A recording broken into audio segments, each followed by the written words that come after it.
Well, big news today in the Mono, because what we've been looking at today is the issue of whether British university campuses are being radicalised. And it's a question that we're not only asking here in Britain, it's a question that refuses to go away because now our allies in the Gulf are asking this very question. The United Arab Emirates has restricted state funding for its own citizens who want to study here at UK universities. This was not a bureaucratic oversight. According to a Telegraph source, they were told the United Arab Emirates does not want its kids to be radicalised on campus.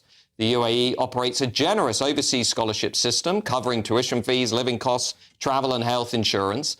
Yet British universities, which were once a favoured destination, have been excluded from some funding streams. The question is why?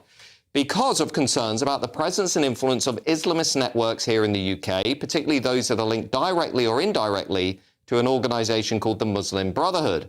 Now, the Muslim Brotherhood was founded in Egypt in the 1920s. It's an international Islamist movement that seeks to organise society around Islamic principles, blending religious revivalism, social activism, and political mobilisation.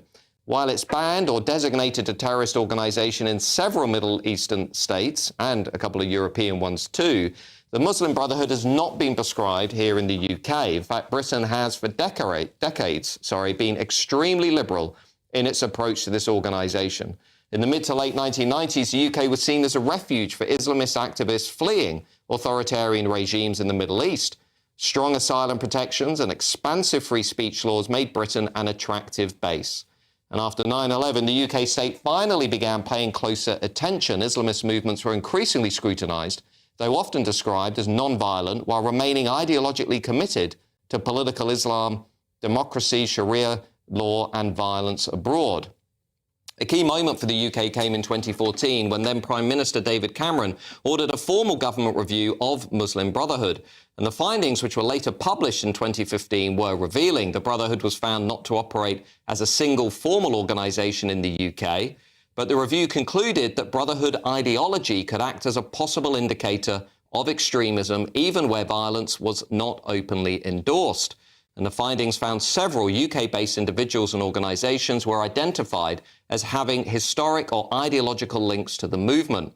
Britain may have long functioned as a hub for Muslim Brotherhood-influenced activists, institutions and networks, it found.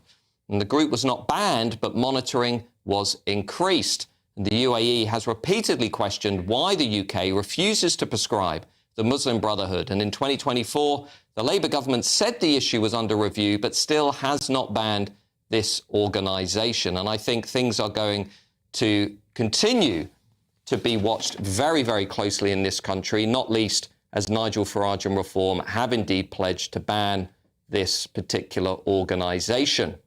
Well, to discuss all